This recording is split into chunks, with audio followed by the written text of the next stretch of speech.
So, we have seen a lot of quote unquote evidence come from the FBI in the wake of the killing of Charlie Kirk. So much of it generating so much pushback that finally Kash Patel issues a statement here.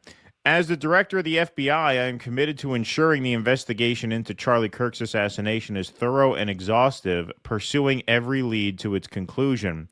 The full weight of America's law enforcement agencies are actively following the evidence that has emerged, but our efforts extend beyond initial findings. We are examining every facet of this assassination. Okay, go on. We are meticulously investigating theories and questions, including the location from where the shot was taken, the possibility of accomplices, the text message confession. Well, you produced the text message confession and then vouched for it. So, all right. And related conversations, Discord chats, the angle of the shot and bullet impact, how the weapon was transported, hand gestures observed as potential signals near Charlie at the time of his assassination, and visitors to the alleged shooter's residence in the hours and days leading up to September 10th, 2025. It is kind of interesting that he's validating the speculation about the hand gestures, because that's the kind of thing that I certainly thought was strange enough to play and mention and analyze a bit, and so did a lot of people online. But I've been indulging these kinds of theories long enough. Usually these just get dismissed out of hand. Oh, you're crazy. Those weren't hand gestures. You have no evidence, whatever. Yeah. No, he's actually saying, no, we'll actually look into that. Now, whether he will look into it or not is a different question. But the fact that he's coming out and saying that does validate that speculation. And I think cause it to circulate amongst the public. Some details are known today, while others are still being pursued to ensure every possibility is considered. Our primary focus is to complete this investigation and deliver justice. To protect the integrity of the investigation and subsequent prosecution, we cannot release every piece of information we have to the public right now. We will ensure every question is addressed at the appropriate moment. Regarding specific details, such as questions about the plane that allegedly turned off its transponder after departing from an airport near the assassination site, we can share updates when answers are confirmed. After interviews with the pilot and consultation with the FAA, we determined the transponder was not turned off. Incomplete flight data in rural areas caused the apparent gap. All right, we'll wait to see what they produce on that. Again, the fact that he's addressing that and validating that, I think, is kind of remarkable. It just shows you how they are really struggling to maintain control of the narrative of all of this. The entire FBI mourns the loss of Charlie Kirk. We will not rest until justice is served, and our investigation into this assassination will continue until every question is answered. Okay, so Candace Owens, excuse me, quote tweets this: "You guys didn't even try with the text messages. We deserve an apology for that one." Yeah, they showed us the text messages, which we did a whole segment on these text messages on the Jimmy Dore show. This was, fairly obvious to a lot of people that this resembled a reproduction of what a constructed text chain would be if you wanted to go as far out of your way as possible to produce a timeline of the event. This guy supposedly sent these text messages while he's trying to get away. This is between him, Tyler Robinson, and his lover. But hey, don't take my word for it. Take Steve Bannon's word. He does not buy the authenticity of these text messages. He says it actually reads like a bad script. Presented in Utah. I'm not buying all of it. I'm particularly not buying those text messages. It just seems too stilted, too much like a script. Actually, a bad script. Okay, so there's Steve Bannon telling you the text messages seems like a bad script, and he's not buying it.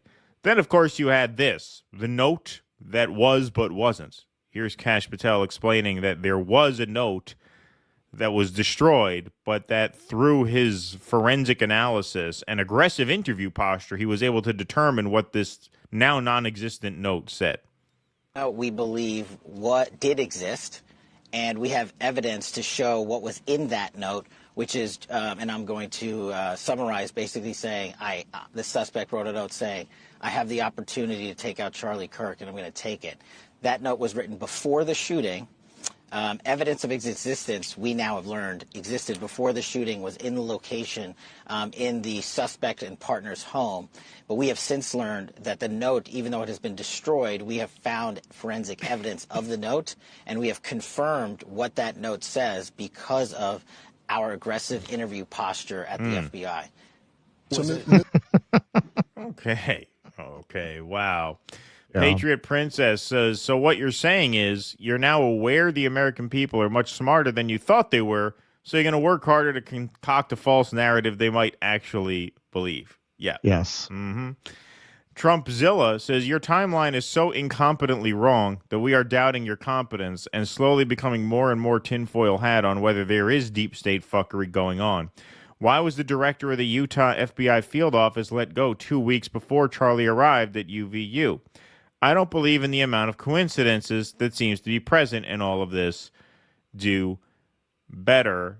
And here is Thomas Massey, tangentially related. See, this is the problem. This is the problem that Kash Patel has. And it's the same problem Pam Bondi has, the same problem this entire administration has. They've already lost so much trust going into this, largely because of the Epstein files. Right? Like, this is all happening after their credibility has already been destroyed. Most crucially, I would argue, amongst a lot of their hardcore base. So here's Thomas Massey just last week. In today's hearing, I told FBI Director Patel that we know FBI still has unreleased documents which contain 20 names of rich and politically connected men who Epstein trafficked girls and young women to. FBI needs to release the Epstein files and investigate these men. Don't forget, Kash Patel's line now is that Epstein basically had all these girls for himself and didn't traffic them to anybody, nor did Maxwell. That's what he's going with. Yep. He's recognized for 5 minutes. Thank you, Mr. Chairman. Director Patel, I watched some of your Senate hearing yesterday when Senator Kennedy asked you, you've seen most of the files, who, if anyone, did Epstein traffic these women to besides himself? You replied, according to the transcript, there is no credible information that he trafficked them to anyone else. You also said somewhere in the hearing and here today that the problem is that the case files are constrained by limited search warrants from 2006 to 2007 and that the non-prosecution agreement hamstrung future investigations. Those constraints only apply to Southern District of Florida. They do not apply to Southern District of New York, the location of the 2019 sex trafficking indictment, which produced many things, including a series of FD 302 documents. According to victims who cooperated with the FBI in that investigation, these documents in FBI possession, your possession, detail at least 20 men, including Mr. Jess Staley, CEO of Barclays Bank, who Jeffrey Epstein trafficked victims to, victims including minors, such as Virginia Roberts Giuffre, may she rest in peace. That list also includes at least 19 other individuals, one Hollywood producer worth a few $100 million, one royal prince, one high-profile individual in the music industry, one very prominent banker, one high-profile government official, one high-profile former politician, one owner of a car company in Italy, one rock star, one magician, at least 6 billionaires, including a billionaire from Canada. We know these people exist in the FBI files, the files that you control. I don't know exactly who they are, but the FBI does. Okay, so once again, this is a big part of the problem that they're having, which is you're coming into this with your credibility in shambles.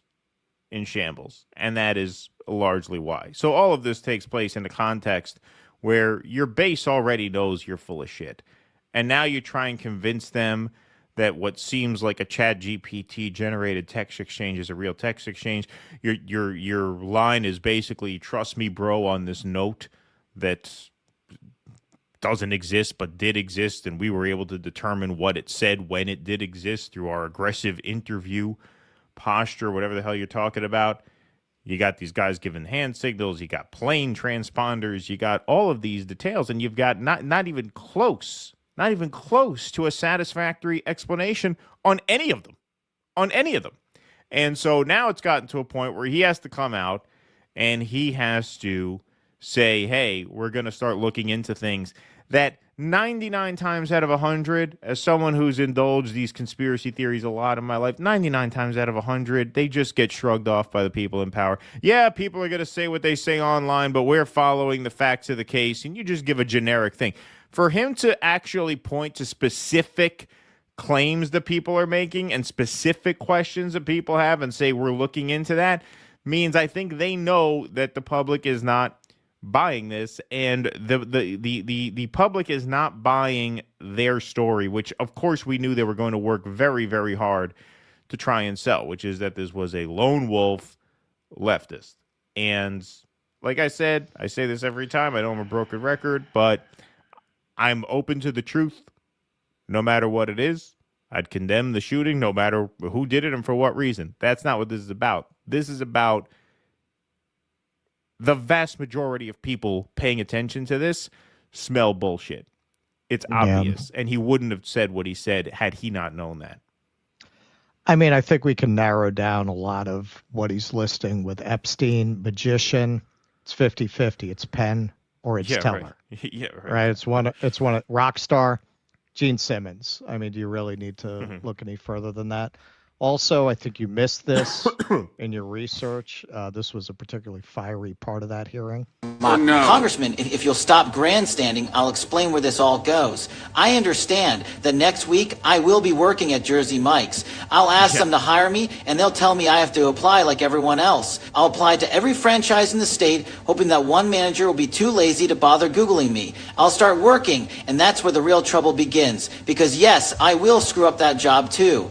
Someone will say, I want tomatoes, and I won't be able to find the tomatoes. I'll grab slices of salami and claim those are the tomatoes. They'll say, I can see exactly what you're doing. You're not fooling anyone. That's when I start applying to Quiznos. That's, I think that's a pretty good prediction of Kash Patel's future. Yeah, it's kind of fascinating because as we have observed, hey man, give the MAGA movement its due. A lot of them, you know, most of them follow Gunther Eagleman, will just bend their heads and accept whatever. A lot of them won't. And you didn't see that with the libs. They said cheap fakes. The libs said cheap fakes. You really saw no dissent from that quarter.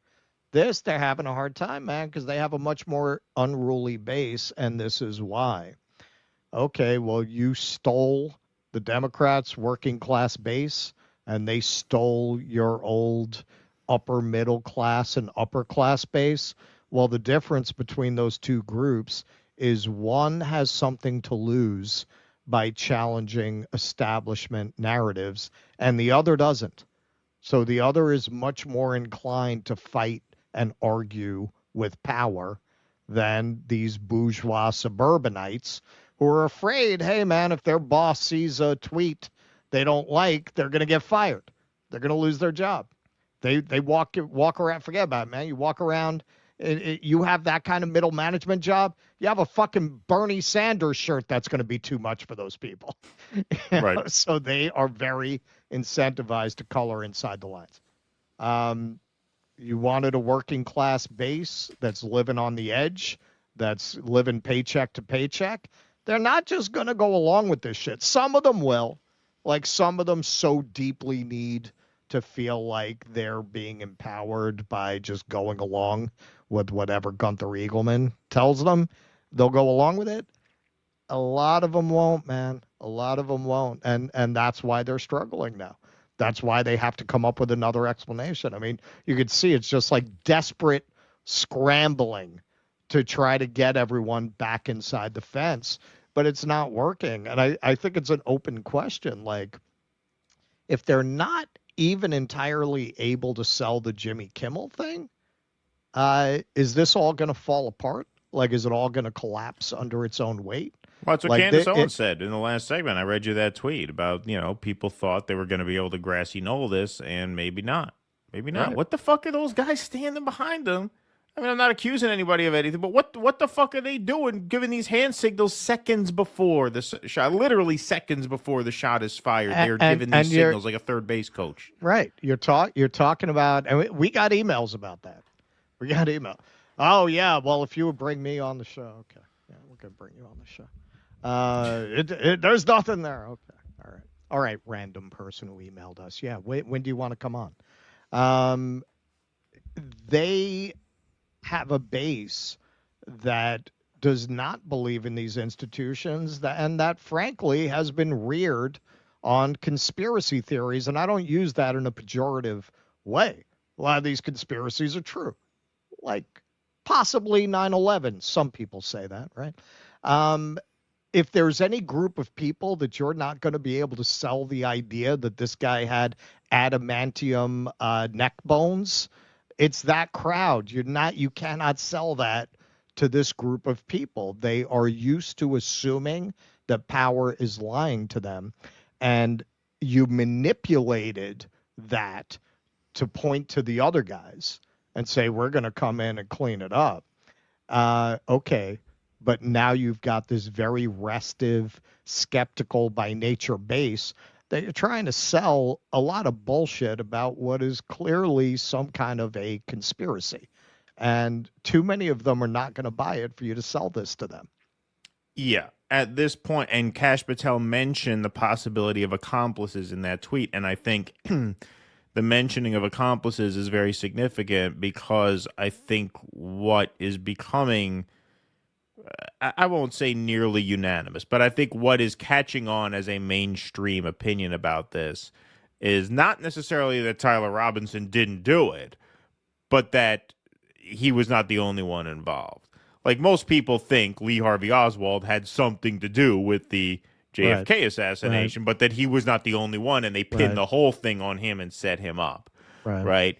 And I think that could be, I think that likely is a similar dynamic here. Not that he had nothing to do with it, but that he wasn't the only one, and that the more you learn, the more you're going to perhaps find out about what this was really about. And it's very, very scary, and it's very, very dark, and it's being, not only is it being used to pursue some very dark ends, the event itself is a very, very dark event that has a real chilling effect on speech in the country. So it is, this whole thing is an attack on the civil society coming from somewhere.